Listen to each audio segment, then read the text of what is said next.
So I've just returned from a week-long, my first solo backpacking trip to Hampi and Kishkindha, and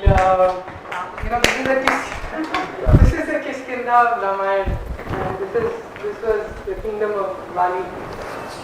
This is where Ram met Hanuman, and you could argue that all these places, Kishkindha and Panchvati, have been retrofitted into the Ramayana at a much later time, and that those guys could not have known the history of or the geography of this country. But Sanjeev in his book Land of Seven Rivers argues that Valmiki's evocative description of Hampi, how he describes it and how the place is, there is no way Valmiki could not have known that place firsthand, or either through traders or having seen it himself.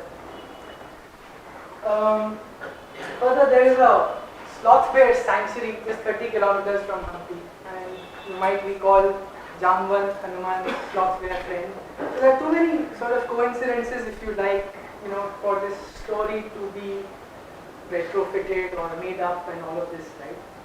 And Sanjeev also argues that Hanuman could have been a Neolithic tribe, part of a Neolithic tribe, which could have used the monkey or the langur as a totem. And they need not be monkey-looking people. They could be forest dwellers, Van Nag. So, and LOSR, or Land of Seven Rivers, if I remember correctly, is dedicated to your kids, and you've written so that you may know where you came from. Yeah. And to be honest, that's the journey that this man sent me on, to find out and connect with the roots where I came from. And this was not the first trip. Last year I was in Cambodia, sitting on the footsteps of Angkor Thom, part of the Angkor Wat temples, and reading page 74 and reading about how Indian entrepreneurs, from India, from Bengal, traveled all over and spread the influence of very Indianized cultures and spread Hindu Buddhist temples in Southeast Asia. So that's the effect of Sanjeev's storytelling on me. Sanjeev is the chief strategist, was the chief strategist and the managing director of Deutsche Bank, and he's one of the top economists in India. He's been involved in urban planning, yes, and one observation in one of his books is about India's inevitable urbanization. And in my last week, about 700-800 kilometers that I did in rickety Karnataka buses on small towns all over the place, starting with Hyderabad, actually in Telangana, down to Belgaum, I did not find any romantic, ideal villages. I found thriving urban centers, dusty, honky, bustling with people. I found markets which were selling everything from farm equipment to modern kirana stores, and at the same time rural sabzi markets all alongside. So from really a very idealistic Gandhian go back to villages kind of narrative, Sanjeev has offered, at least for me, a very powerful narrative of India's economic rise after 1,000 years of decline, which incidentally is his first book, and I relished it, unputdownable. So his powerful storytelling and his uncanny ability to connect events which are separated by several millennia is really what has given me a renewed sense of purpose. And this event is, to be honest, an expression of that sort of sense of purpose. It was I really have to say this and not make it a formal introduction, Sanjeev. So over to you. Thank you, Rahul. Now I'll have to live up to it. Thank you very much. The topic of today is to what extent is Indian history really true? And the genesis of this really comes from a statement I often hear, particularly from educated people, that Indians are somehow an ahistorical people, i.e. that we do not we are sort of unique in the world and not caring about our past. That now this is a really astonishing accusation to make about what is arguably the world's oldest continuous civilization. Here are people who in normal conversation will throw up idioms and ideas and names and that appear in epics that are from the Iron Age. Every day, tens of millions of Hindus will chant the Gayatri Mantra, which was composed in a very ancient form of Vedic Sanskrit in the Bronze Age, depending on who you ask, between 3,500 and 5,000 years back. So clearly we are, if anything, a people obsessed with the past, obsessed with the continuity of our civilization, and it's something, it's a continuity that as we will discuss, we have bought with blood. So surely it is strange that we should be accused then of not having any interest in our history. If we were not interested, I wouldn't have been able to fill out this room at all. So what is the real problem? And I would argue the real problem is that intuitively we know that the history that we are taught, the history that is there in our textbooks, is actually false.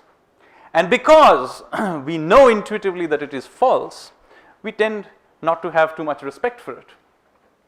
So really, the issue really is, what extent is it false or by converse true? And the second question, of course, is then, how do we then begin to tell the story in the so-called correct way? Now, there are many reasons why our history has been mangled as it is presented to us today. And I will get into some of them, not all of them, because it will take way too long. But one of the very, very important reasons why our history is fundamentally flawed in the way it is presented to us is that it is not our history at all. It is really the history of foreign invaders.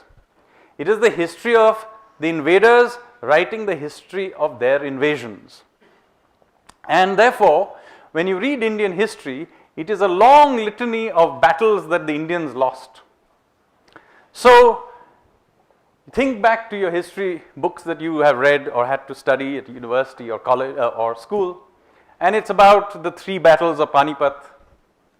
It's about the Battle of Plassey and the Battle of Buxar. But you never read anything about the battles that the Indians won. In fact, we won quite a lot of battles if you go back and dig up our history. For the very simple reason, we know that, for the very simple reason that we are still here. And we won this continuity of our civilization, as I pointed out, through spilling a lot of blood. And we won quite a lot of times. And that is why we continue to exist, because it was not as if those who invaded us did not try to forcibly change and dominate us. So let me name a few battles through history that many of you may have never heard of, but are actually major events in Indian history.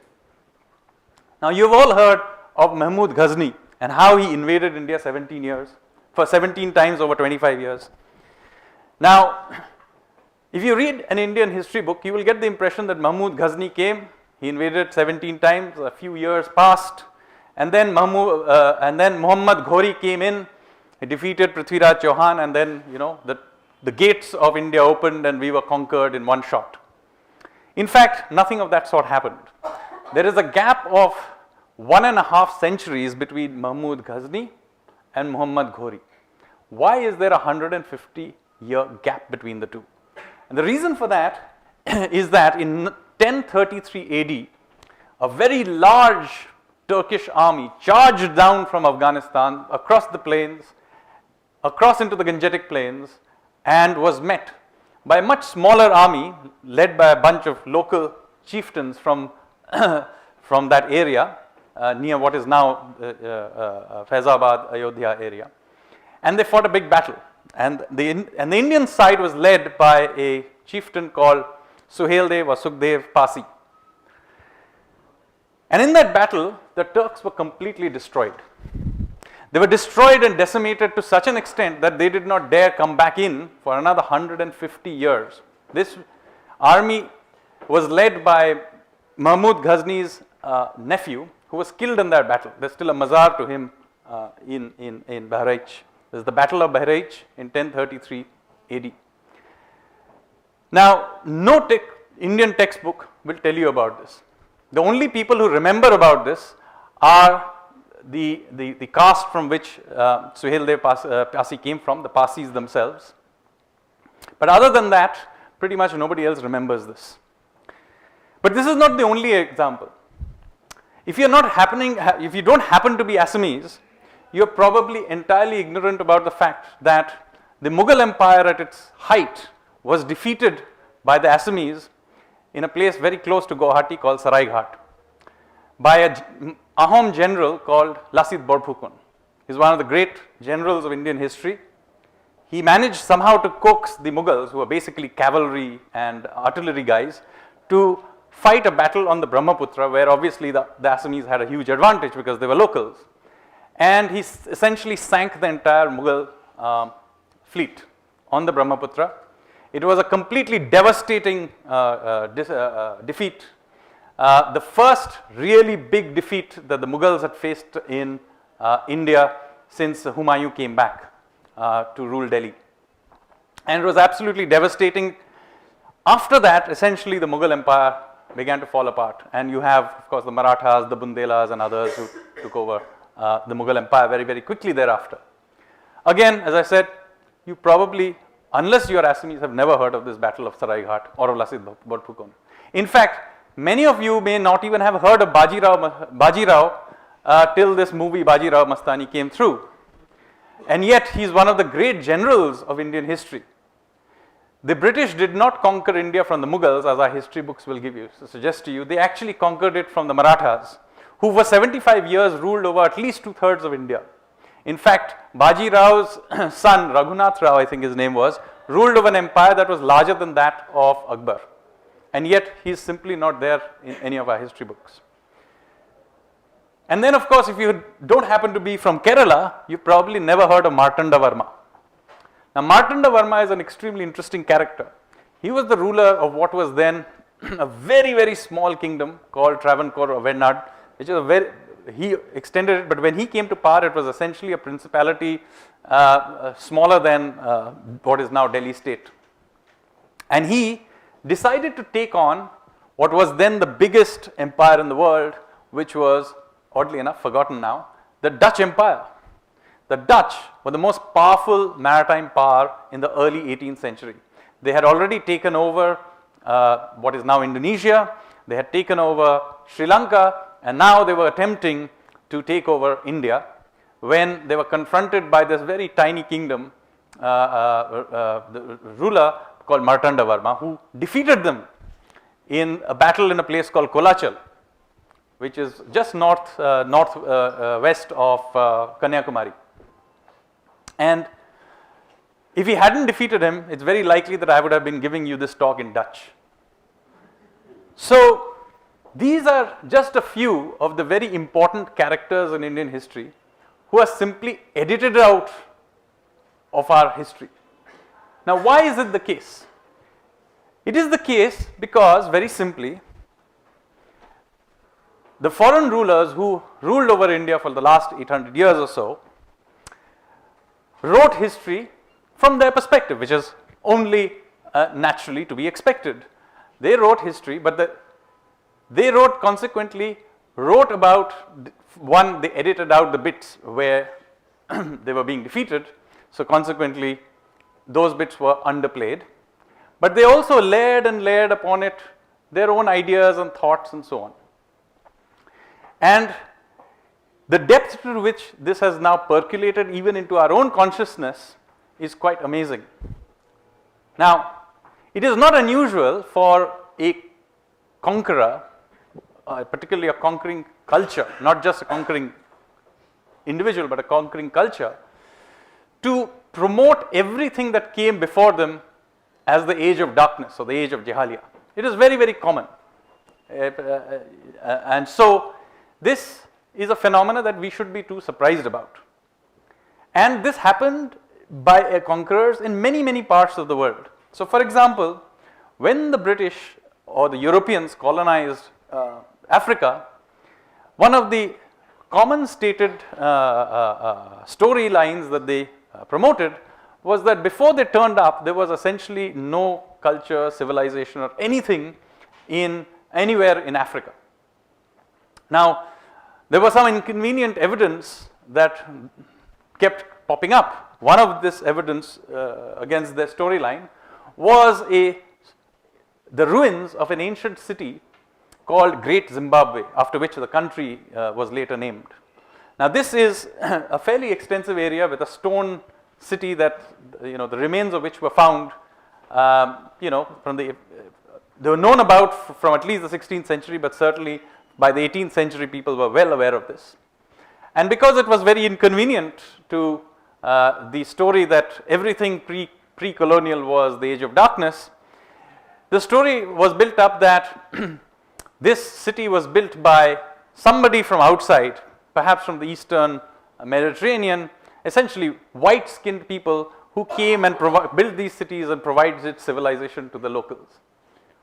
And this storyline was the official storyline all the way to when the apartheid regime in Rhodesia, which later became Zimbabwe, became free. Now, people will immediately notice the parallels between this storyline and the Aryan invasion theory. Essentially, the British and the Europeans, when they came to India and they took over this place, they couldn't make the case that there was no civilization here, which is what they did in Africa. So they made up this other story that while we maybe knew, there were another bunch of white-skinned chaps who came and gave you civilization 1,500 years in 1,500 BC. And guess what? So you shouldn't really mind the fact that we have taken over your country, because really speaking, we are latter-day Aryans and we are here to give you a software update. So the odd thing about this is that it was done fairly blatantly. There is no evidence of any invasion in any text. The earliest Rigvedic texts have no knowledge of Central Asia. They're basically concerned with southern Haryana. There is no archaeological evidence of this. There is no genetic evidence of any invasion. And yet, what is quite amazing is that we have continued to perpetuate this storyline in our own history.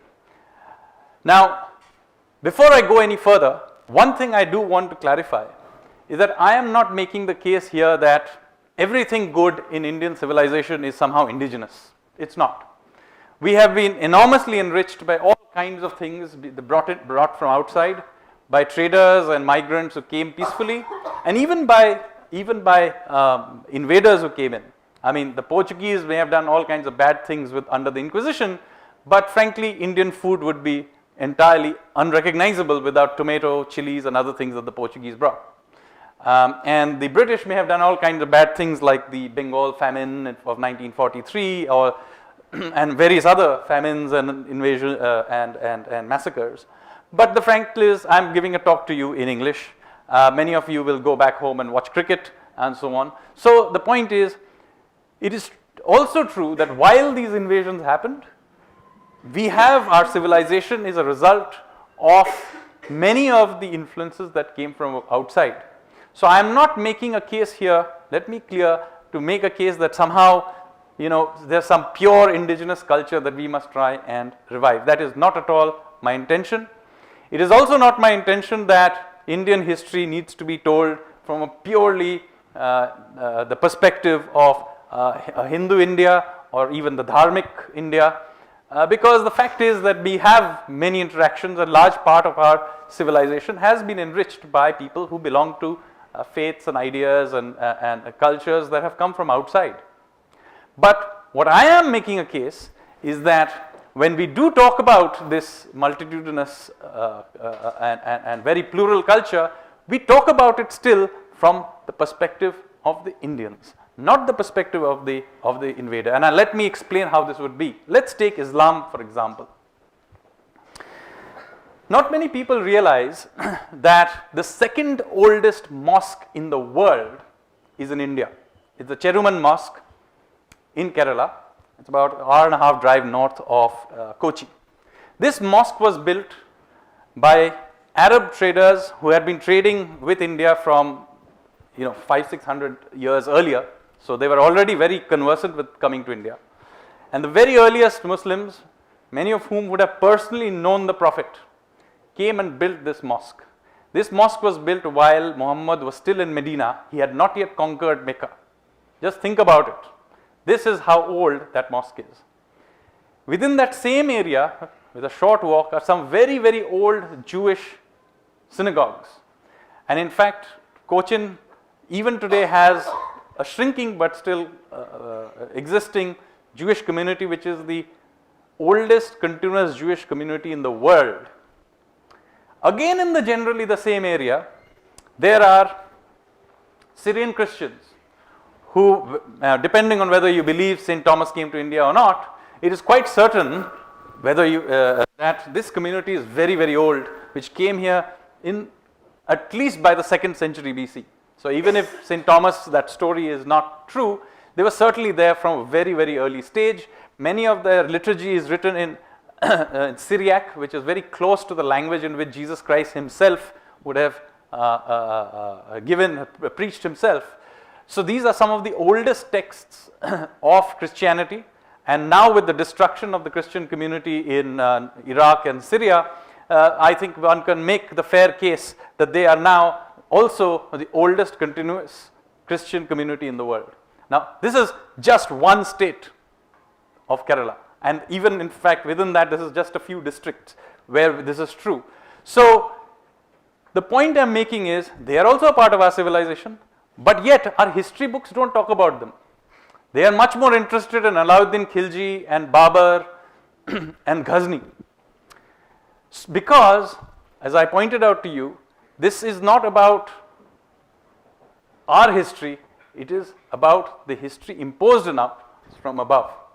Now, having cursed this rather colonial imposition of history on us, the odd thing is that having become now free for some 70 odd years, we never went about cleansing it of these biases. Now, every other country faced these same problems. Now, if you go and read history books in any other part of the world, they tell their story from their perspective. And the reason for that is a very simple one. As long as the lions do not have their storytellers, history will always glorify the hunter. This is an African saying. And so, every culture tells the story from their perspective. Fair enough. The only people who have systematically not gone about doing this is essentially Indians. This is not due to a lack of our own interest in history, but as I will point out to you, it is because those who came to power in 1947 had a somewhat different agenda on what they were trying to do. And to make my case, I'm just going to take up one example of a king called Ashoka, who all of you have read about. I'm taking a very simple case, relatively, I could say, unlike Tipu Sultan or many of the others which are controversial. I'm going to take a case where pretty much every book, every historian, every TV series is very clear that he was a good guy. And I'm going to show you that in fact, almost everything that we know about him is actually a lie. Now, let's start with, what do we know about Ashoka? We know for sure that he was not the designated heir of that of the Mauryan Empire. His father Bindusara wanted somebody else to become his heir. It happened to be that when Bindusara was ill and he died, the crown prince was away in Gandhar fighting some invaders, possibly Greeks, who were coming in, and he was not in the capital. So Ashoka basically happened to be in the capital, and he took control of the capital, Pataliputra, and using Greek mercenaries, he murdered the crown prince when he came through to the gates of Pataliputra and possibly burnt him alive. Subsequent to this, Ashoka then actually massacred pretty much all the other male members of his family. The Buddhist texts say 99 brothers were killed, He also then carried out major massacres of pretty much all the other ministers, generals, etc., who may have opposed him. Now, having carried out all these great massacres, he left one person alive, which was his full brother Tissa, and every other male member of the family was essentially killed. Now, this bit is agreed upon by everybody. This bit is not the controversial bit. Now, it happened to be that the Mauryan kings, the Maurya family, was quite interesting in its religious beliefs. So the court, many of the court rituals that were done were possibly, very likely, continued to be of Vedic court rituals. But in their personal life, many of them had very eclectic tastes. So Chandragupta, who was the grandfather of Ashoka, possibly became a Jain monk in his later years. Bindusara was a proponent of a sect called the Ajivikas. The Ajivikas are no longer around. It's very likely they merged at some point with the Natha stream of Shaivism. But it was one of the big rivals of Jainism and Buddhism in the 3rd century BC. And of course, there were the Buddhists. Now, we know that there was a lot of contention inside the court, and it is very likely that Ashoka basically sided with the Buddhists for political reasons, because the rest of his family were either Jains or Ajivikas. So there was a political reason why he took on Buddhism. And interestingly, he became a Buddhist before, and I want to emphasize this, before he invaded Kalinga. Now, the conventional story is that at some point, several years after he had become the emperor, Ashoka invaded Kalinga. He massacred a lot of people, and then he felt very sorry about it, and he converted to Buddhism and became a pacifist. That's the storyline. But we know for sure, in fact, from inscriptions, that he was already a Buddhist when he invaded Kalinga. Moreover, having carried out these big massacres, we are told he feels very sorry about it, because he told us. How do we know this? Because he said so in his inscriptions. Now, it turns out, and I personally have looked into this by heading to Odisha and looking up his inscriptions in Odisha.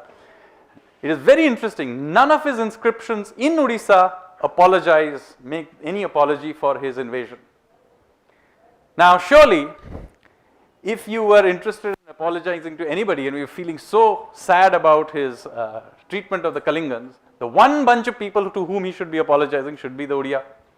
But in Odisha, there is none. In fact, the place where his apology, so-called apology, is written is far away. Those inscriptions are now in Pakistan. Even worse, if you read through those inscriptions properly, instead of just the little bits that are put inside the textbooks, it gives you a very different picture.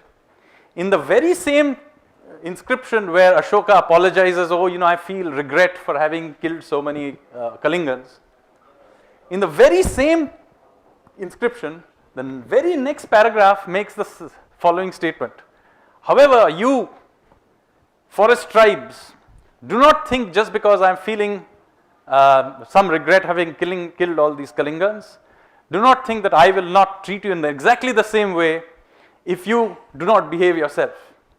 Now, if you read the whole thing, the impression you get is a completely different one. Basically, what he's saying is, look, I went and killed a whole bunch of those guys, feeling a little sorry about it, but you guys don't behave, you're going to get the same treatment. Do not take my word for this. Read that inscription yourself. It's available in various places online. I'm amazed that more people don't make a fuss about it. But this doesn't end here. Not only does his regret suspect, Ashoka then carried out a number of other massacres.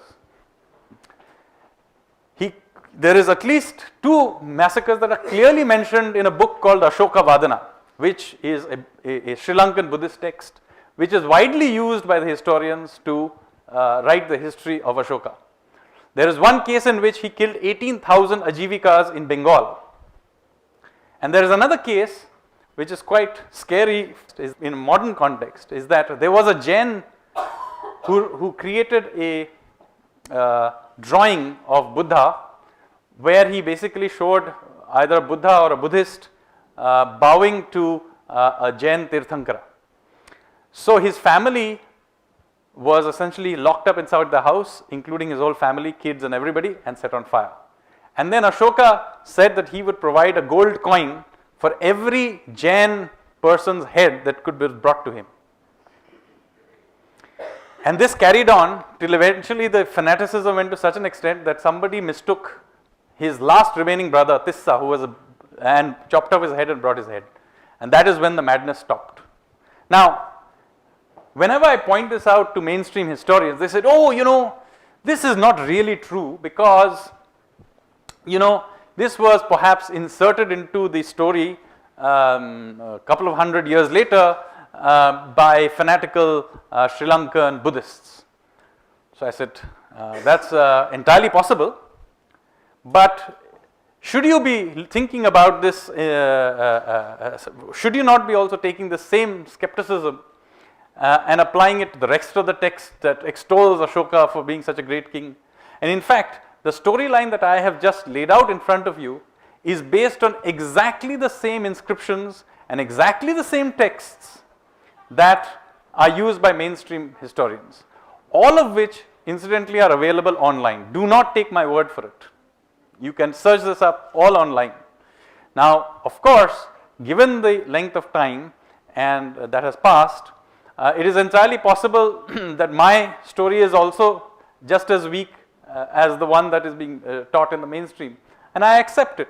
But the fact of the matter is, firstly, this whole story is based on very little evidence. Two, the evidence as it exists seems to support my story and not that of the mainstream. So, at the very least, why do not the mainstream historians mention that there is an alternative way of thinking about it? In fact, many books have recently been published, and there's even a serial now going on about Ashoka, which simply whitewash and do not even mention these great massacres of Ajivikas and Jains that Ashoka carried out.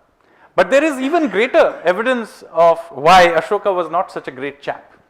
And that evidence is there in full display to anybody who bothers to visit Bhubaneswar.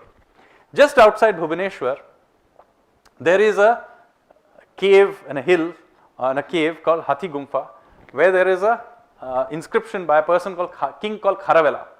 Kharavela was a Odia king who was a couple of generations after Ashoka. By this time, the empire of Ashoka had collapsed. Now, this is one important point here. Firstly, that Ashoka usurped an empire that existed and was functioning perfectly well. His empire collapsed while he was still alive. He was such a great king. Why did his kingdom collapse while he was still alive?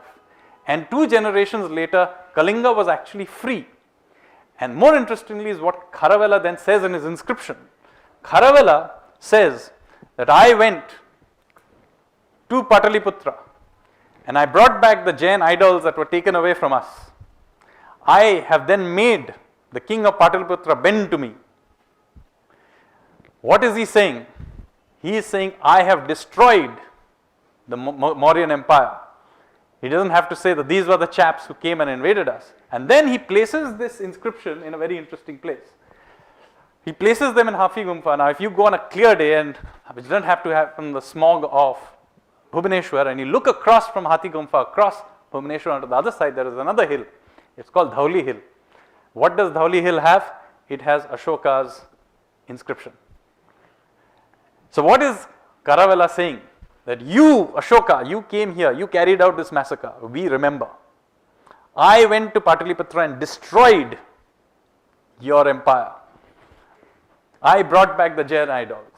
And very, very interesting how he does this. So the point is, the whole legend of Ashoka, both in terms of the texts that exist, as well as the behavior of subsequent rulers towards the Mauryans, clearly show that this whole Ashokan project was essentially a failure.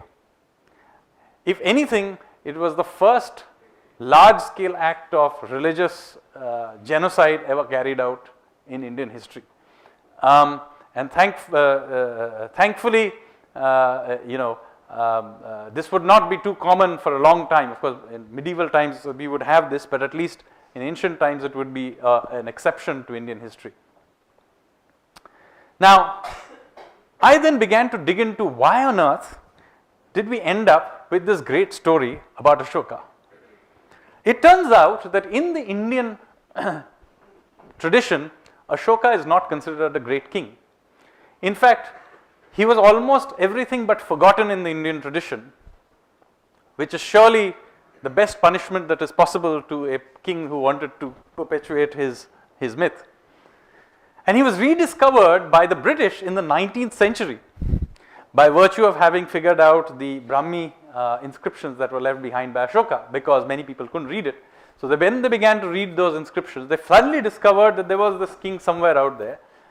And Princip and others began to talk about this king, and then finally, after some effort, they figured out that it was this king called Ashoka who had put together these inscriptions. Now, in this context, it is quite interesting that it was the British who began to dig out the fact that even Ashoka existed. But his elevation to being the great is of even more recent origin. It goes back to no more than the 1920s and 1930s. And it turns out the reason that he was very useful is entirely related to the rise of Nehruvian socialism.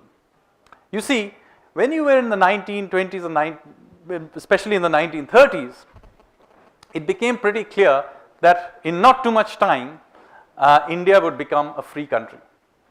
Now, at that time, consequently, the younger generation of leaders who were coming up wanted essentially to create a lineage for their ideological viewpoints. Now, there was a real problem if you happened to be Nehru or one of the socialists, because essentially the obvious place to look for a lineage for your thoughts was to look at the Arthashastra.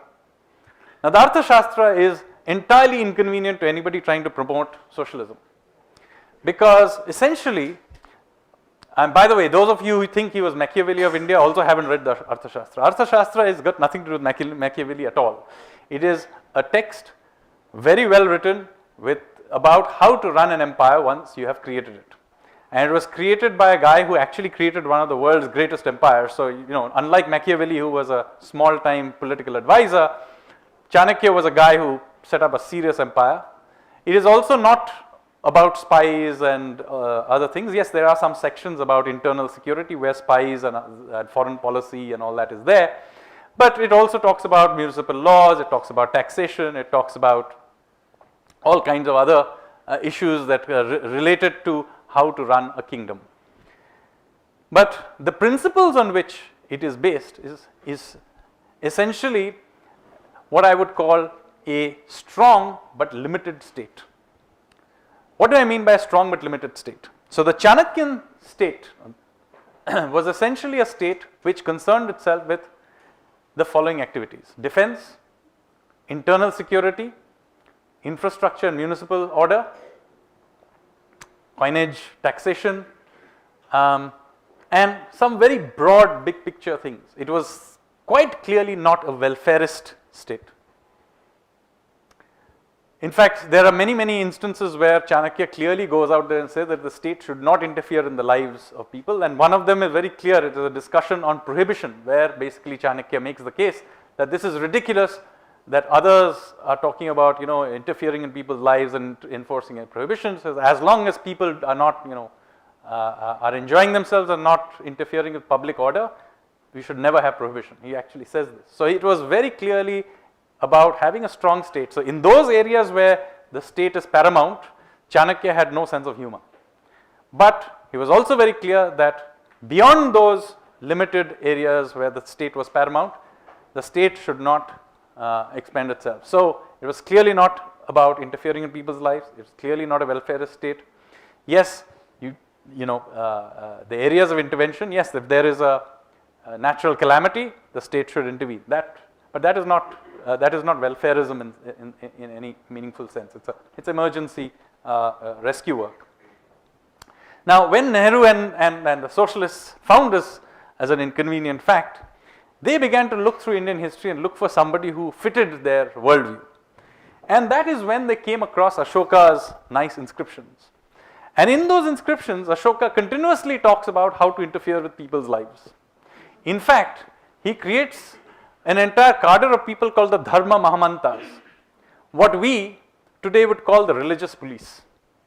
And he instructs people that you shall not have a peacock on Monday, have a pigeon on Thursday, you will not do this. And in fact, he literally goes all the way to say that all these officials that we have created, they are like, I have created them in the same way that a parent gives his children to a nanny, in the same way I have given you these.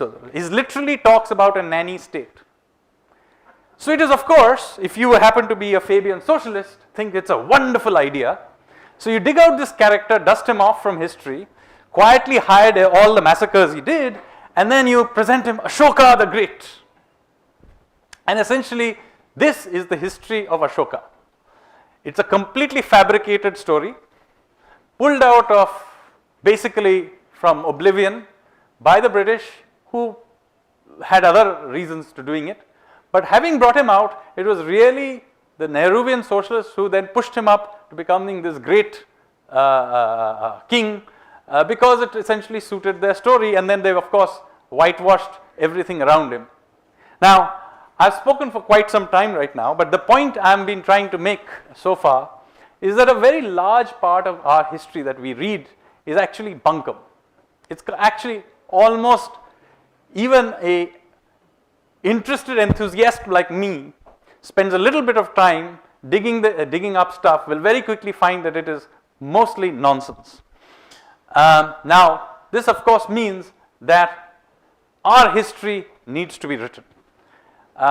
Whether professional historians do it or amateurs do it, I don't know, but it is the case that we now need to get on with the job of digging up our own history, telling it from our own perspective. Because if we do not do this, the tragedy will be that it will be done for us by others, for their own agenda. So now the good news is that travel is much easier. Much of the material is now available either online or you can simply buy it off Amazon. So it is no longer so easy to simply fool everybody all the time. And so one of the things I am doing as my own agenda is to begin to actually dig up some of these things and begin to present it to people like you, and to show you that how ridiculous some of these assertions of our history books are. In fact, I have this point about Ashoka I actually wrote about 2 months ago in an article which I published and went viral on the net. Many of you may have actually read it, and it's quite amusing that the magazine that published it then went and contacted some of the leading authorities on Mauryan India and asked them to write a rebut. And on every single case, the response they got, he said, you know what he's saying is, it's a tricky issue. Now, when mainstream historians say that they cannot respond to complete undermining of everything they've written by saying that it's a tricky issue, it suggests to me that maybe I'm onto something. So with that, I'm going to stop, and I'm happy to answer Q&A. Thanks. Yes? Good evening, sir. As you have told about how history has been written in our like 1,000 years, how our invaders imposed their history on us. So currently in India, what happens is there are conflicting ideologies. So whatever government comes in power, whosoever has the charge, so they try to write history from their own perspective. Yes. So there are 29 states. Every state can have their own type of history books. Yep. So some people are reading, one perspective, and the other people are reading other perspective. So it is, so it's not uniting India. Moreover, it's dividing India on the basis of how they perceive ideas. So don't you, how do you take it? Like how we can create a mainstream research, dispassionate research about the true history? One thing, let it be very clear that all history is written from some perspective. Now, all I'm arguing is that two things. One is that there is no particular reason why we should spend 70 years after independence, we should be reading history from a colonial perspective or the perspective of a certain dynasty. We should have an Indian perspective. It will still be a perspective, but it will at least be a perspective at least more broadly in sync with which is our story. Of course, that story will be from, you are saying that it should be entirely free of bias. Maybe not, but it will be our bias. Why is that a bad thing? It's not, number one. Number two, however, even if we do tell our own story from our perspective, it is very important that at least we make sure that we stick to the evidence. Now, one of the biggest problems of Indian history writing is that most people don't even bother with the evidence. And it's quite astonishing that in fact it comes across even more clearly in my new book that I'm writing on the Indian Ocean. I have actually discovered that most of the Indian historians essentially hang out in various talking shops in Delhi and have not visited most of the major sites that they are writing about. It is absolutely astonishing. I've talked about many of the places like Muziris, which is a major port in Kerala. I was amazed that I was one of the very, very few people who actually goes and visits many of these sites. Similarly, when I talked about Kharavela and other things, there is actually the place where the Ashoka attacked the capital of Kalinga, which was called Toshali, and completely destroyed it. That the excavations have found Tosali, and I went to the place to do a few years ago to look up that site. And the archaeologist told me that I am the first person who can be termed a historian to have visited that place. Just think about it. This is one of the most important events in Indian history, and nobody has bothered to look into it. But there are many such instances. I mean, as an amateur, I have gone around to many places, and I've been stunned that when you read the textbook, it makes no sense. But when you go and read the original source, whoever it is, and you read it and you just visit the place, a completely different story comes up. And the reason this is happening is that nobody is bothering to look at the evidence. And it is not just, and the reason people are getting away with it is because even those who are questioning these mainstream historians are also themselves not bothering to do it. So we have this entire debate which is going on in a vacuum without any evidence. So very important, before we get into anything else, that we look at the hard evidence, we present it clearly.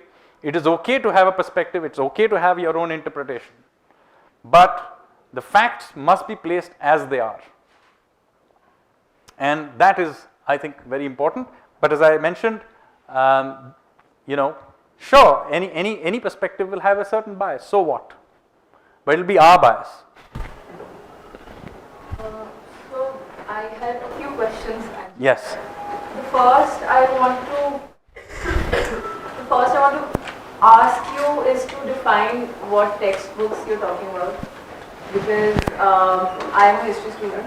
I study in Delhi University, and more or less the information that you gave out on Ashoka, it is available. There is a book by Upinder Singh. I hope you've read it. Yes. And, that's the standard textbook. Yeah, that's the standard textbook. That's the most, it's the book that gives out on the surface, and it has a lot of information that you... Yes, so now let me tell you, first of all, most of the history people read, you are a history MA student or maybe, right? Most of the people who read history is going to basically get it from their school textbooks. The school textbooks, which is 99% of what they learned about, say, Ashoka, does not contain all of this, number one, right? Why not? Why give completely the false view, number one. Number two, even when you're talking about, you have a book written very recently by Nayanjot Lahiri on Ashoka. She does not at all bring any of this out. Incidentally, she does not get into Ashoka Vadana at all. I have read this book, I have it with me. I haven't brought it here. But she does not bring it out. Why? I would be at least have some respect if she talked about it and say, okay, I have this view on the matter, it's just fine. But to have used the Ashoka Vadana and then to have left out the critical bits where Ashoka is clearly shown to be a tyrant is just astonishing. And my point is, look, I am not saying that maybe many of the things I mentioned are later insertions, but so it's in the same text. Why not take your same skepticism to the whole text? Second was, what Yes. is the Indian perspective that you think that should be added? And It is whatever we write. We are Indians, we should write it, no? no, because as a history student, we get to read about a lot of schools Yeah, in history. that's fine. We get to read the Marxist school. Yes. We get to read the Orientalist school. We get to read a lot of schools because even if you're talking about the British school, Yes. there were paternalists, there were Orientalists, Yes. and there were people like Metcalfe, and there were people like Monroe, and they all wrote about it. And you can't really say that there is one body of text which is the British school. No, of course I'm simplifying for work purposes, I'm aware of that. And just like that, just as it was in the British, you can't really say because we get to read a lot of history books right now. Yes. And on the same issue, we have differing opinions, and that will always be. Because No, that's fine, that's fair enough. always going Yes. to be different. So my objection largely is to twofold. One is that the evidence is very often simply ignored or hidden, which is actually a lie. So I have no problem with interpretation. But first point is that a lot of the evidence is deliberately, and I gave you the example of Ashoka. There's just one example, I can give you lots more. Till recently, till people dug up stuff on Tipu Sultan. I mean, he was being turned up as a national hero. So clearly, there is one problem with evidence, which is simply systematically presented to preserve.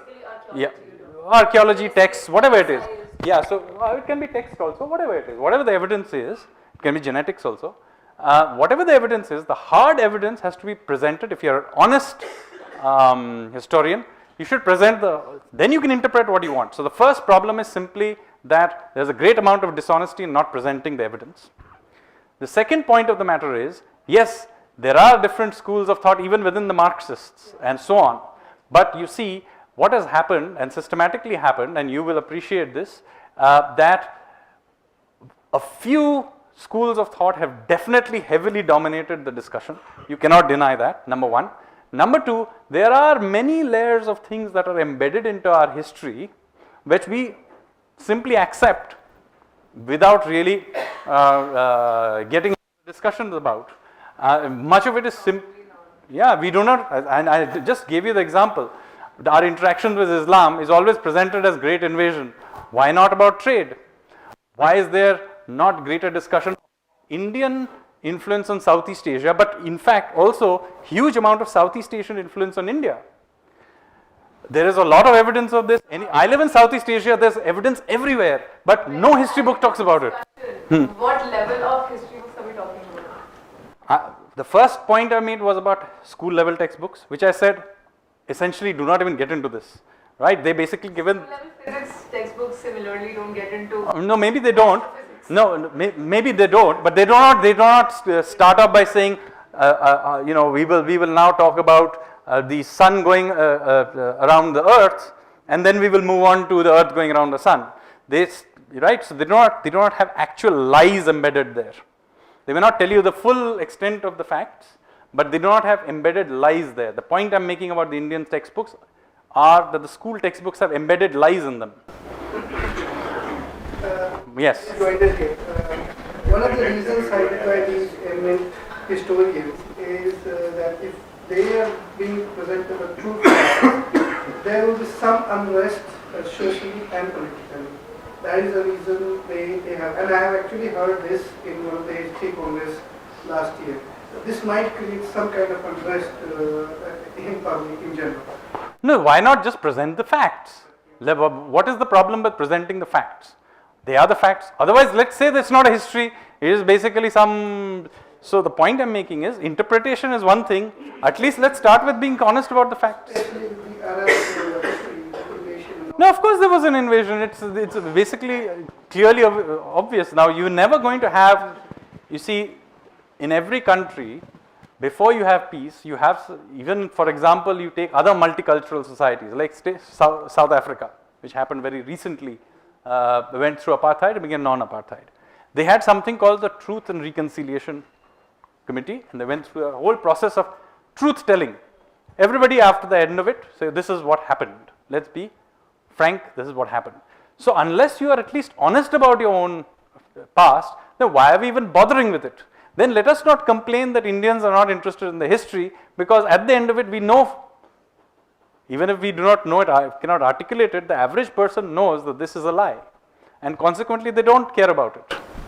And another accusation most of the time is that you are going to add Hindutva history on all other people. What do you mean? My point is, let us have an honest discussion about what the facts are. Then different people, you can have a Hindutva history as well. If you can have a Marxist history, how is a Hindutva history, first of all, any worse than a Marxist history or any other? Everybody has right to opinion. They do not have a right to their facts. So, at the very least, the facts need to be told clearly. After that, different people can have their opinions, and I think let 1,000 different opinions flourish. It's okay.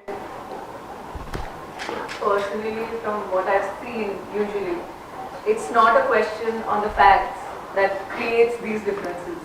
Well, actually it is. No, some of it is pure lies. I just gave you the example of.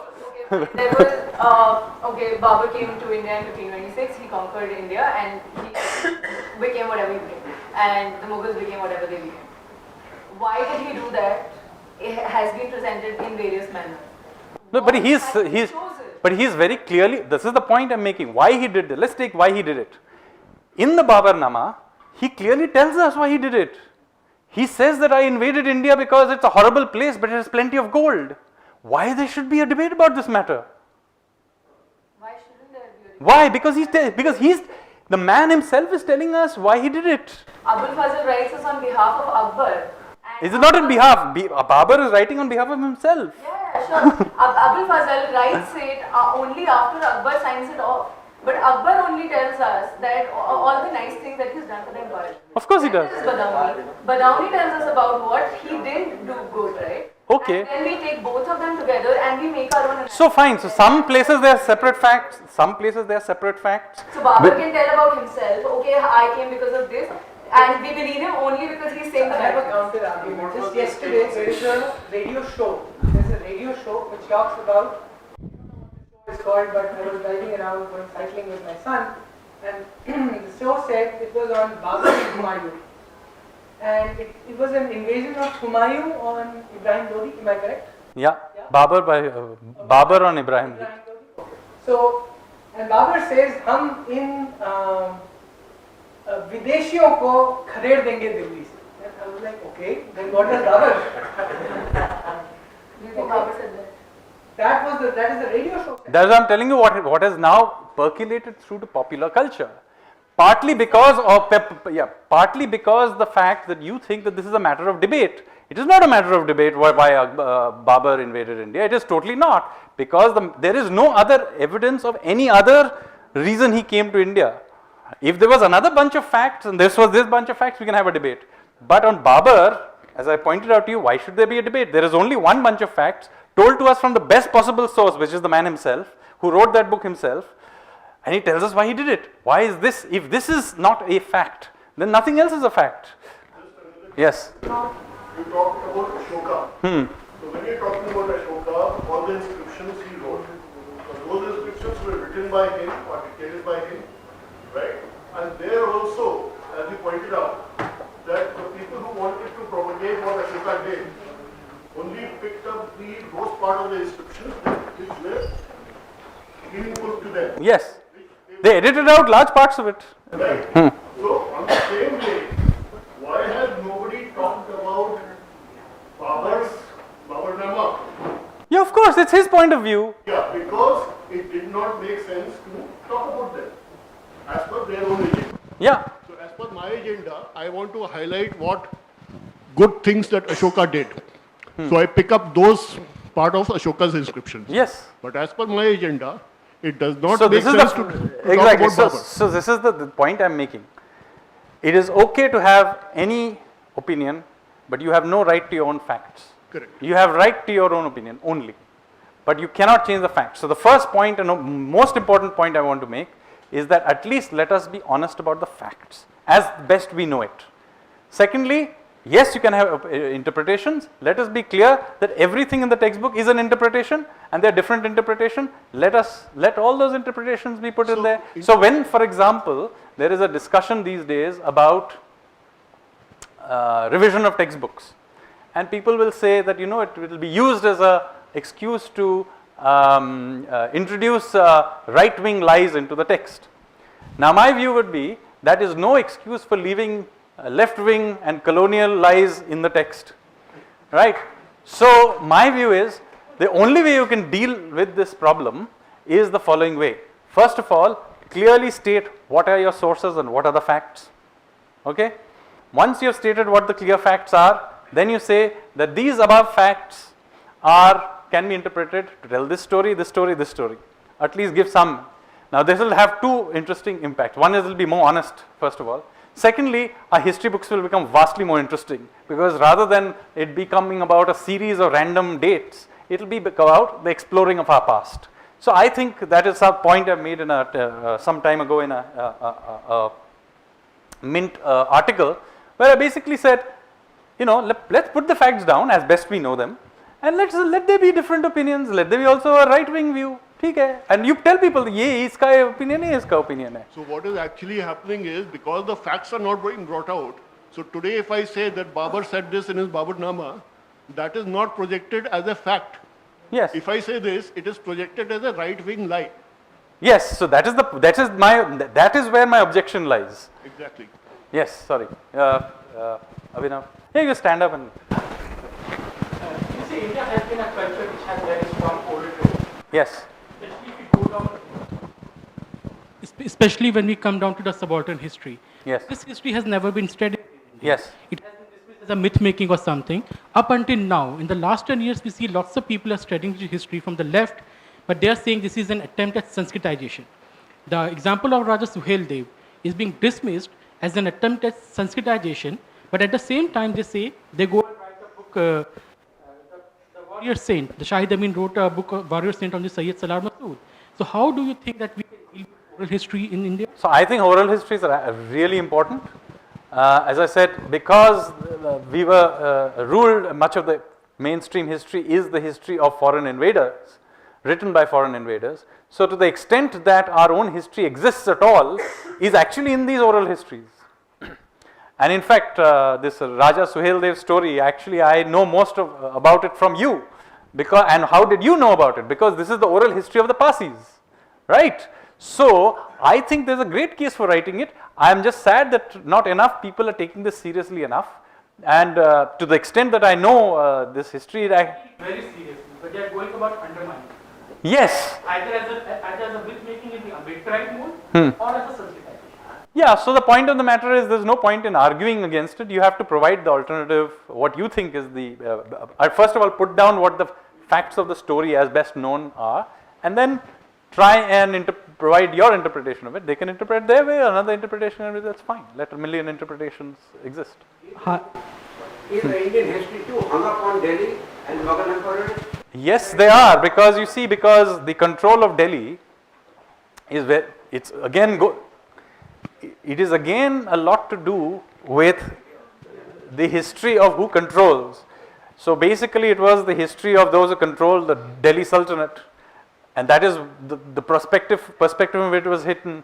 So now when the British came in, they did not want to encourage the new history from the perspective of the locals, because they would much rather see themselves as, the Indians always keep losing all these wars. They are basically a slave people, and we are just replacing the previous bad lot of rulers with us who are a good lot of rulers. But guess what? You guys cannot be rulers. And so then you have a British history which maybe initially moves to Calcutta, but it's still it's a central history. It's the history of a centralized, and consequently we therefore systematically delete out of it these histories of the extremes, and particularly histories of things that could be construed as resistance. So that is why Lashit Barphukon or the Vijayanagar Empire or Travancore, or for that matter the history of Mewar, are systematically not presented into this storyline. Hence the Maratha Empire is a very inconvenient to the whole narrative. I would like to add Chola Empire. Cholas? Yes. The fact that the Chola Empire was so vast in day that people did go to places like Indonesia and Southeast Asia. And No, and by the way, incidentally, the Cholas were very late in the game. They were. Hardly any mention of it. Yes, and in fact, my next book, which is a history of the Indian Ocean, is a lot about the Odiyas, who in fact went and took Indian. It was before the Tamils. It was the Odia who were the great merchants of the Eastern Indian Ocean. They went all over. They pioneered routes all over, all the way to Vietnam, and they colonized Sri Lanka. In fact, the majority population today of Sri Lanka is of Odia Bengali. The Sinhalese are of Odia Bengali origin. Because of these huge merchant ships that were coming from what is now the area between what is now Hooghly River, that is now in Bengal, going all the way to Chilika Lake. That entire zone was full of ports, and they were coming down and they were settling in Sri Lanka. And of course, the oral history, since we were talking about earlier, it's amazing how interesting it gels once you begin to break out of these the outside worldview and begin to look in our own traditions. So why do they, for example, the Sri Lankans call themselves the Sinhala, the lion people? Why do they call themselves? Because in their origin myth, a king called Vijaya, a prince called Vijaya came, and Vijaya came from a kingdom called Singhapura, and his grandfather was a lion who had married a human princess. Now it's quite interesting that the area generally from which they had come is also, to this day, a major area for Narasimha worship. Even today, if you go to Puri, when the Puri major festival happens, Jagannath festival, the prasad is even today first given to a temple dedicated to Narasimha, because that is the old core god of that area. And equally, you have, of course, Durga's lion, which also comes from that same area. So the veneration of the lion as a major symbol of that part of India, which is particularly interesting because it's tiger country and not lion country, is a very strong tradition, which these people then took to Sri Lanka and have kept it there. And it's quite interesting, the battle between the Sinhalese and the Tamils, and then these old totems come out. On one side is the lion, and of course on the other side you have the LTT tigers. Hi, Yes, sorry, there was a gentleman right at the back who has been, yeah. My name is Abhimanyu Gupta, and I'm working with William Dalrymple, and I was like really amazed to listen whatever you said. The biggest thing that you said about the propaganda, basically. So the best example that we have is the most terrible movie that I've ever seen is 300, where they're actually showing that how the Greeks are actually superior to the Persians. Yeah. Because it is actually setting in that US propaganda that why Iranians are bad even now. They were bad 2000 years ago as well. And basically the whites are actually liberating the world from the tyrants. No, but there is plenty of this, and I'll give you, we all watch Tarzan and Phantom comics. What is the story really about? So white guy essentially is required to look after all these natives. So basically what is the subliminal message? That, don't mind us if we are just running the show in your country, because, otherwise you guys can't really run the show. So this is subliminally done in many, many ways. Yeah. So I was researching, and ever since we are born, the first, the most important history that we read is the Egyptian history, and we always see the pharaohs as whites. But now it has come out that the pharaohs were always black and their slaves were whites. Potentially, now, I don't know. I don't know about this particular history, but it's possible. So, like you said about the oral history, even Homer's Odysseus, it was written 500 years after the Trojan War was over, and basically the Homer who has written the Trojan history is not actually the Homer who was there, who witnessed the Trojan War. Entirely possible. I don't know enough about this, but I can tell you that there is a lot of this even in Indian history. Just to give you an example, since I was talking about the Aryan invasion theory, the history was that they came in horses with iron weapons and they went through. It turns out that iron is an Indian invention, and the earliest place in the world where iron is systematically used is not even in northern India, it's actually in and around the Godavari belt. In fact, the oldest, recently they found 2200 BC iron inside Hyderabad University campus, They have discovered iron weapons and all kinds of iron things. 2000 to 2200 BC. These are the oldest systematic use of iron anywhere in the world. So far from being a technological advantage of chaps coming in from the Central Asia, this was a technological advantage the locals had over the foreigners. Not only that, 600 years after this, in about 1370 BC, we actually have a bunch of Vedic god worshipping people who conquer northern Iraq, a group called the Mitanni. And the Mitanni not only worship Vedic gods, they also incidentally introduce an Indian technology, iron. Now to say that these chaps came from Central Asia is ridiculous. There is no sign of use of Central Asia of either Vedic gods or of iron. In fact, it's not even clear that they were the first people to domesticate the horse, because they actually, some of the earliest signs of horse are actually also in India, Neolithic sites in and around Allahabad. So, you know, the fact of the matter is that this whole storyline is basically rubbish. Yeah, yeah. I just want to make some small comment. Actually, I believe, what my belief has been, there's been a lot of debates going on in history. Yeah. Rumila Thapar has been writing one book and another book on Ashoka and the Mauryas. And Nanjot Lahiri came out with a recent book on Ashoka. So there are a lot of debates, and what I believe is that lay people don't actually care. These books are there out there for debate, but actually the people are academics have a monopoly over these debates. Lay people don't actually are not bothered by these debates mostly. They do not go and read these books maybe. They are because they've been going for a long time. No, you're right that ultimately specialists have a huge advantage in any field, not just in history. This will be true of physics and true of, and in fact, I forget who, a very famous scientist made the comment that all progress in science happens one funeral at a time. So just imagine that if this is true of science, which is supposedly as objective as it gets, then in subjective fields like history writing or many other fields as well, this is obviously going to be the case. All I am trying to do here is to point out that what is presented as fact to much of us is not the case. I know many people have suspected this for a while, but I am just taking a few instances and bringing this up as an issue, because I think it is very important for any civilization, particularly one of which we are very proud of, and most people here would say that we are very, very proud of our civilization. But let's be honest about it, not everything about it is great.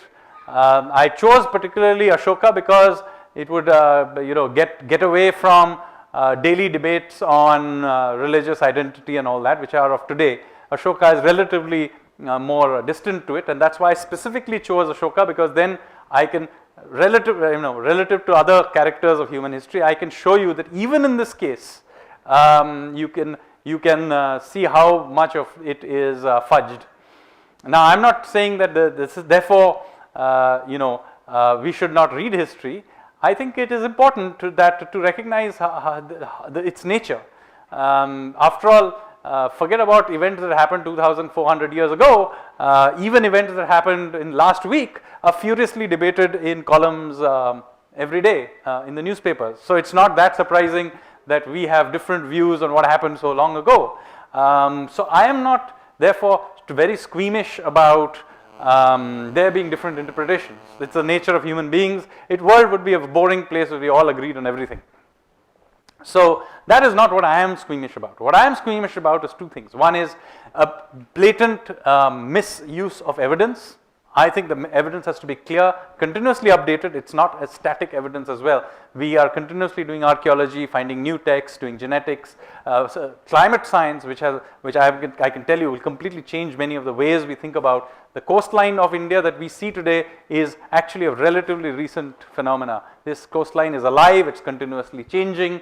Climate is continuously changing. We are having one of the warmest winters in history, but let me assure you there have been many episodes through history where this thing has happened. One of the great events of our history has been the drying up of the Saraswati River, which was a cataclysmic event. So climate history, all these pieces of information are continuously being updated. we need to be honest about what this information is and continuously upgrade it. So that's one evidence based. The second is that we must allow for a variety of interpretations to flourish as long as they are reasonably logical. It is fine. My objection mainly is to the monopolization of this narrative by a relatively small group of people for blatantly political objectives that have continued to happen till this day. Now, I made this big hoo-ha about Nehru. There are people here who may be great admirers of Nehru. That is perfectly fine. But I have made my case of why I think he did it. And by the way, it is not a completely outrageous statement about Nehru, because Nehru was a great history maker. He wrote history himself, but he also created his own aura in many ways. I mean, here is a man who awarded himself the Bharat Ratna.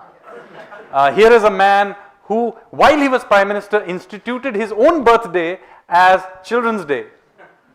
And then, so this is not a person who is not unaware of the processes that I am talking about. He is very well aware of this. So, therefore, when we deal with, and of course, 23rd, we may find out some more interesting things about him. So, wait till that. Although I'll be very surprised if the most juicy files still exist. I'll be very, very surprised. I think most of the Netaji files have already been sanitized long ago. But anyway, never mind. Yeah, I have a gentleman there right at the back. No, you didn't. Okay. Yes. So, lady here wants to say something. Reference to the comparison made between Machiavelli and Chanakya. You said that Chanakya speaks both about acquiring power and consolidation of power, whereas Machiavelli doesn't do that. But I think his book, The Prince, 3/4 of is definitely about acquiring power, but 1/4 of it also deals with consolidation of power. But he's dealing, but you see, Machiavelli only deals with power. If you read the Arthashastra, it's not, there is obviously, he's talking about the state, so it's a maintenance of power. Most of it is about maintenance of power, not about acquisition. Maintenance of power is an important underlying theme in it. Yes, but the thing about the book, it is a very different book. It talks about taxation, it talks about municipal issues, it talks about foreign policy. In that context, it also talks about power, which is very different from Machiavelli. He is not concerned about governance at all, whereas the Arthashastra is all about governance. Yeah, that could have been for a lot of reasons, I feel, and No, they may be different. So all I'm saying is that Machiavelli and Chanakya being equated is ridiculous, because obviously any book written on statecraft is about power, but they're totally different books written by totally different levels of people. One guy is a small-time advisor to a small kingdom in Italy. Here is the creator of one of the greatest empires in human history, not just in Indian history. And then the book is a much more sophisticated book about governance and all kinds of other things. Machiavelli is basically about court intrigue. I'm from political science, and I find it quite ridiculous when Chanakya is referred to as the Indian Machiavelli. Yeah. It has always baffled me a lot. Yeah, because why should he be called it's Indian like, Machiavelli? Yeah, it's like, exactly. So, it's like being... Khalid and Shakespeare, at least they're at this thing level. But here, they are not even at the same level. It's like calling Tendulkar after some Ranji level player. Another is that in Jharkhand, a lot of excavations are happening and a lot of things are being discovered. Monoliths have been discovered in the past 1 year, but nothing of no sort of discussion is happening around that. Not even in the historical Well, some of it, to be fair, is very young, so we don't know what it means. Yeah. But some of it is very interesting from a different perspective, which is one of the things that I made earlier. Is the issue about iron. It is very clear now that iron was an Indian innovation, and the use of iron spread not only was it an Indian innovation, it is a central South Indian innovation, basically Jharkhand, Godavari, that kind of zone. Yeah, so which continuously fits interestingly with our own view of history, which is there in the epics. Now, if you look at the epics, I'm not looking at the historicity of the events themselves, but the general description of the world that I'm talking about, one, the geography, but also if you look at it, the very powerful kingdoms in the epics are not in the northwest as the Aryan invasion theory would let you suggest. Who are the great powerful empires of, say, the Mahabharata? It is Magad, Jarasandha's Magad. He is powerful enough to drive even Krishna away to go to Gujarat. Who is the powerful kingdom of he's in southern, actually, the Rakshasas of Ravan. The Rakshasas are from central India. They incidentally, they are not from Sri Lanka. It was Kuber who went to Sri Lanka and set up an empire, and he shifted his capital there. They are basically Central Asian, Central Indians, and they are Bhargavas, in fact. Even to this day, the Bhargavas of Madhya Pradesh consider Ravan to be one of their own.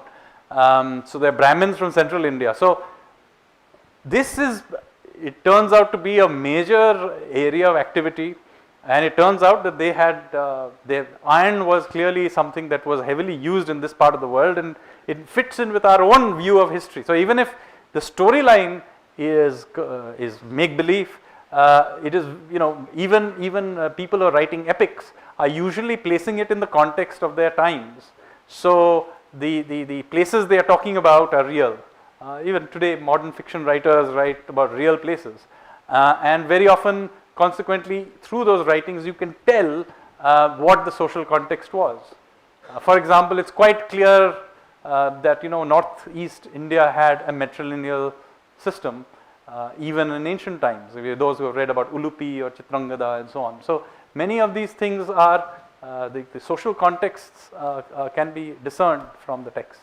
In fact, they have a goddess named Panthobi, and Panthobi, they say that since Hinduism came later to them, the Meitei community of Manipur, they say that we still celebrate Panthobi, and Panthobi, the way Panthobi dresses and the way she looks is quite similar to Durga. It's very possible, similar. but The you colors, see, the hair, everything. You see, there's a lot of things going back and forth. Migrations, again, a point that I will make in my next book is that Indian history is written as if there is some sort of a pipeline from Central Asia that goes to North India, then goes to South India, and maybe a little bit goes to Southeast Asia. That is totally not how you see Indian history, particularly when you begin to take a maritime view of it. Okay, there were enormous migrations into India and in and out from the east. So many of the tribes of eastern and central eastern India are actually of Southeast Asian origin. I mean, I'm not just talking about the ones that now still look Oriental, like the Khasis and so on, but even the Santals, the language, the Munda languages are actually all related to Khmer, which is Cambodian. And not only that, we now have genetic proof that they are also migrants. So there were migrations happening through the east as well. It's not just, you know, it's and of course, southern Indians were going up. And as I pointed out, there were periods in the Iron Age where the southern Indians probably were the powerful kingdom. So rather than the Aryan invasion happening, it was southern India going up sometimes and coming down, mixing, all kinds of movements going on. Yes. So, yes. Okay, two more questions. One here and one gentleman right at the end who has. So Sanjeev, Yes. firstly I want to say that I really enjoyed reading your book, The Land of Seven Rivers. I also buy into your argument that, you know, the history around, the maritime history around the Indian Ocean has not been as well explored as it should have been. A large part of our history is more land-based. But at the same time, there are some things which come to mind. The first thing being that I never really walked out of school reading history there, feeling not proud about my country. I did come back and say that, you know, this is a great country. I did read about, you know, some of your ancestors, your great-granduncles as well. So that was one part. What you're trying to say here, and I'm just trying to understand what you're trying to say, is that popular history, or there is something wrong with popular history as it is understood by the common people. But are you also, in some ways, questioning academic history here, or history as it's taught in colleges and in, you know, graduate schools? I'm certainly questioning our general impressions of history. Mm-hmm. I am questioning a lot of the textbook history that we generally read in, particularly in high school, because most of us will not become history students. Sure. So I am questioning, certainly questioning academic history at that level. Okay. And even and here I also do question a large part of what is taught even in universities, because, I will come to it, a lot of it is, while yes, somewhere in there you can find all of this, but the way the questions in the text, in the test papers are put up, the bits that are emphasized, it's all much more subtly done in a way that it ends up in a certain, only in one certain dhara. So what you're essentially suggesting towards is some larger conspiracy here. And In here a sense, I would yes. say is that brings into question the entire study, the subject, everybody who's related to Indian history and the institution Yes, of Indian history. it is the and fact. that I find something which is Well, you deeply will be amazed. discomforting. Yes, I'll tell you why. You will be amazed to the extent to which most of the history we today read is controlled by an extremely tiny group of people. And I will not go into the long debate on this because I want to finish this discussion. But it will not require you too much time to look into this to discover. In fact, it's a tiny cabal who systematically have kept out for almost 7 decades alternative views of history. In relatively recent times, people like Upinder, who are somewhat more open-minded, have brought in some of these facts. But really, Dr. Upinder Singh, if anything, is an exception to this rule. People like Nayanjot Lahiri, for example, I just gave the book on Ashoka. She's written a book on Ashoka using the Ashoka Vadana as one of the key texts in that, and simply does not mention many of the dubious things. I mean, I would have been at least thought that it was worth mentioning some of the facts that do not go along with a narrative. But what you're here quoting is an anecdote to sort of color the entire. No, of course, I'm just giving, right? I cannot give you whole statistics of Exactly. it, but there are plenty of this. I mean, and this is even worse when non-Indians, there are some history writing that are appalling. I mean, there's a book on Ashoka. I'm just sticking on Ashoka because otherwise we'll go into all kinds of different things. So just on Ashoka, one person, this thing. There's a book written by a gentleman called Charles Allen. Okay, I don't know if you have anybody have read this book by Charles Allen on Ashoka. Now, it's quite interesting. 90% of that book has nothing to do with Ashoka. Most of the book is about how wonderful the Europeans were to have rediscovered a king who the Indians had forgotten. And essentially what he says, and it's quite patronizing and in fact almost racist, how he says that, you Indians don't know what is good for you and don't even know your history. It required us white chaps to come and tell you what it is. That is essentially what he says in that book. It's quite amazing that he gets away with it. I mean, if he had done an equivalent thing today in about black history in America, he would have been lynched. But please read this book to just understand how this historical narrative is simply told in this particular way. Sure. One final question, and this is related to the issue that you raised about Fabian socialism and how it might have colored how we see Ashoka. But that might be the case. Okay, let me grant you as much. But what about the Aryan invasion theory? And there are reasons why the Aryan invasion theory was in vogue at certain points in time, and we can have differing views on that. But I would say, for example, Nehru and his cabal sort of propound the Aryan invasion theory when, while it might have been socialistic, it was also deeply nationalist. We were talking about a new country emerging at that point in time. Yes. So what happened is that in exchange for not messing with existing history, because that was not their focus, they were trying to insert things that were of importance to them. So this was one, not important. Secondly, it is quite interesting, I began to look into this, is that they continued to perpetuate certain myths which were colonial era. For one of them being that the Indians never had a sense of being a country.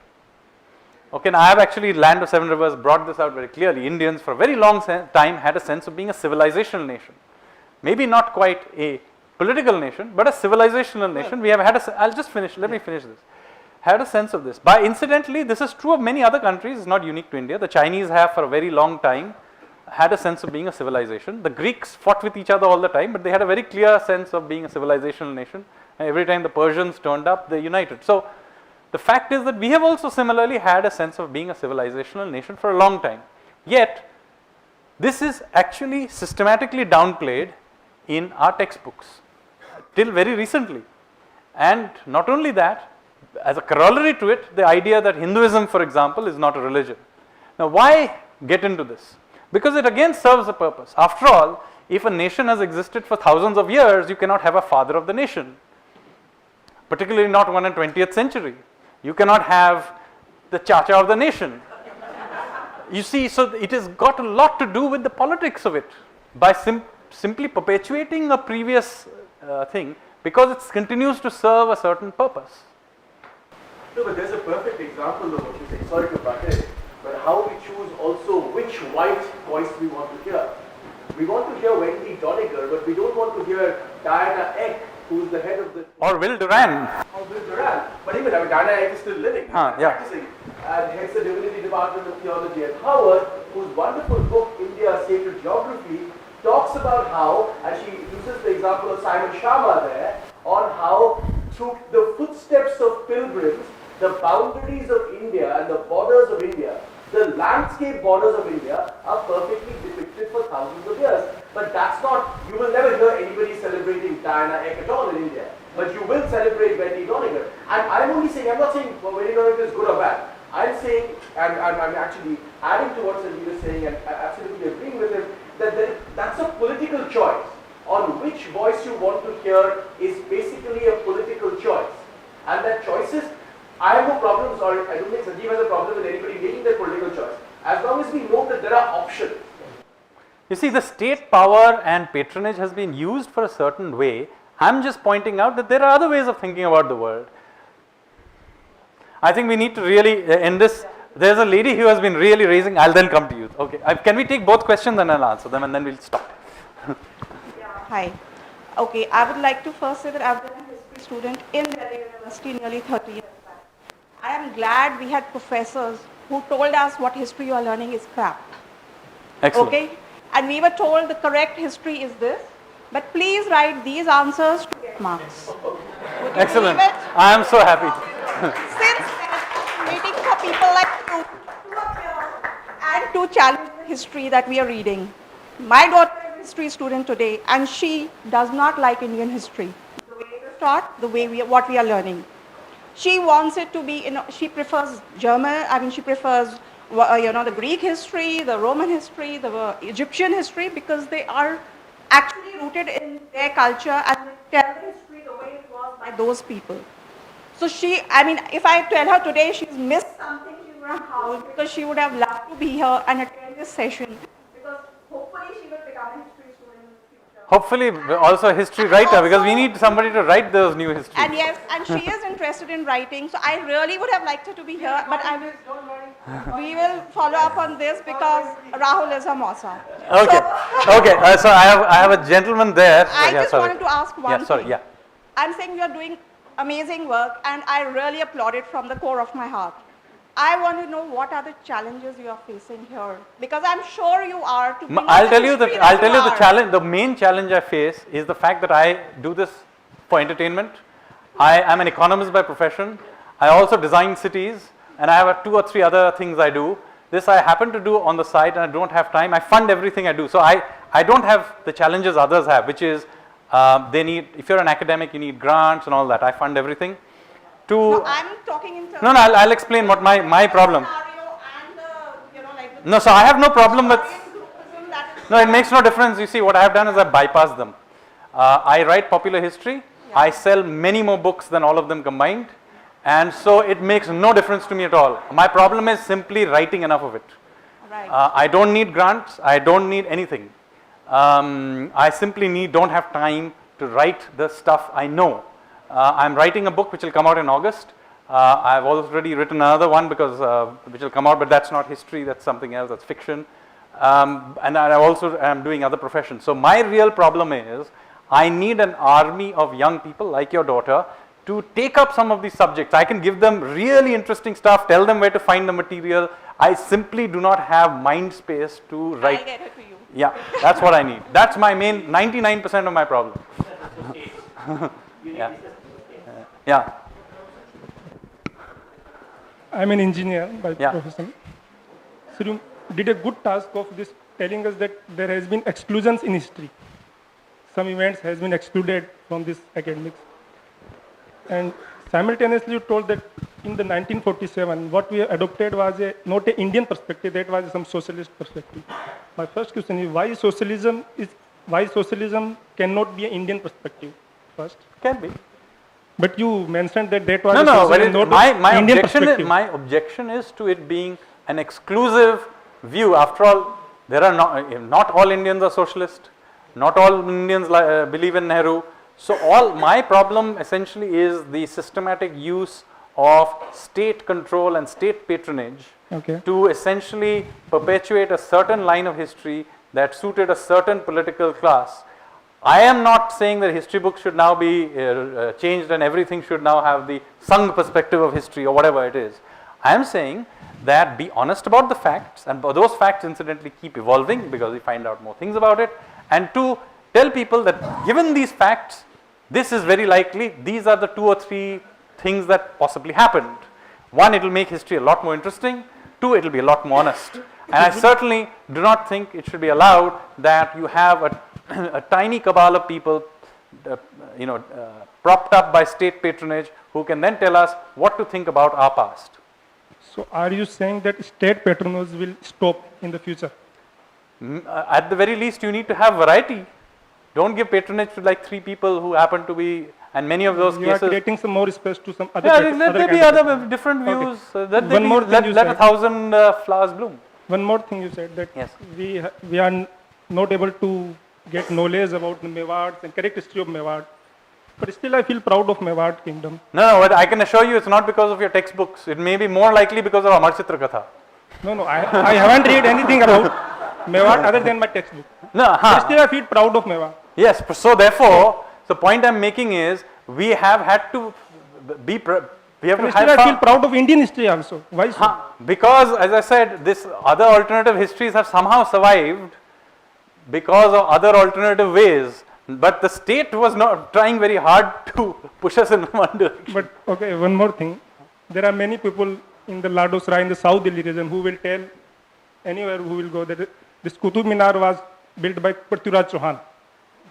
There are Qutub many Minar people is not, that was built, but it was built on top of temples built by Prithviraj Chauhan. That's actually there are many a fact. people are claiming that this was built by Prithviraj Chauhan. But when we try to finding this truth of history, definitely I will become less proud of Mewad kingdom. Why? Because there are, which kind of big war Maharana Pratap has won?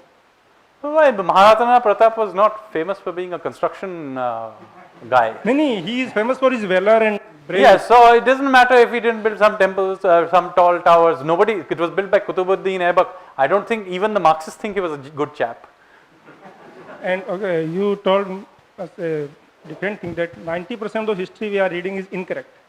A very large proportion, 90 or not is a matter of opinion. You can say that we are not reading a major part of history, but you should not say that we are reading incorrect history because it a lot of part of it is, no. So the 2 points I made. One of them is that there are interpretations. We are not telling people of different interpretations. That is one part. I agree that people can have interpretations, but my first and biggest objection is that the facts are wrong. I just gave you one example where I told you about Ashoka. I also mentioned about Aryan invasion much shorter time. I can give you lots of evidence on it. But there are lots. I mean, you can go on and on and on. There are large parts of our history are actually blatant lies. I mean, for example, just to give you one example. So somebody did bring up my ancestors, so I shall bring them up myself now. Now, as it happened to be, there are many streams of people who fought for Indian independence. Now, it happens to be that the revolutionaries were a very important part of that history. Now, Bhagat Singh has suddenly been dug up from this thing, but in fact, he was hardly the only person. There was a huge thing. There was something called the Gadar movement, which during the First World War almost succeeded in throwing the British out. And it came within 48 hours of that revolt happening that somebody squealed and the British suppressed it. But it was within 48 hours, a very short distance. There were several major insurrections through Indian history, ultimately ending with something, of course you have all heard of the INA and Netaji thanks to recent this thing, but then it ultimately culminated in something called the Great Naval Revolt in Bombay in 1946, in which 20,000 sailors, mainly in Bombay, but also in Karachi, Calcutta, and other places, basically went on strike. And they were not only that, they were in control of a large numbers of ships to the extent, and these were hard-earned. This is 1946. These guys are not random sailors who just joined. They fought the Second World War. They are experienced guys. They know how to control these ships. They have ammo. They could have taken over, in fact, Bombay. In fact, they effectively controlled Bombay for a couple of days. They were not given any political leadership, and then they laid down their arms. That's a different story why they did that. But the fact I'm telling you, that was, in my view, and in the view of many eminent British politicians of that time, including Attlee, who was the Prime Minister of Britain, the key factor why India got independence the following year. Because essentially, they were no longer in control of the British and Indian armed forces. And so, this is not taught to us anywhere in our texts. Far from that, the soldiers of the INA, when they came back, were never taken back into the Indian army. The sailors of the revolt of 1946 were thrown out. They were never taken back into the navy. Why? Because it did not serve a certain narrative. Purpose. Yeah. That's and why. sir, one more thing. It may be something. No, I really have to stop now. Yeah. Temples were built by them. Is it a fact or not? They claim that. I don't know. Well, as I said, you have to provide. I'm willing to that perspective, but they have to provide evidence. Okay, thank you. I thought you will throw some light. But we are. Thank you.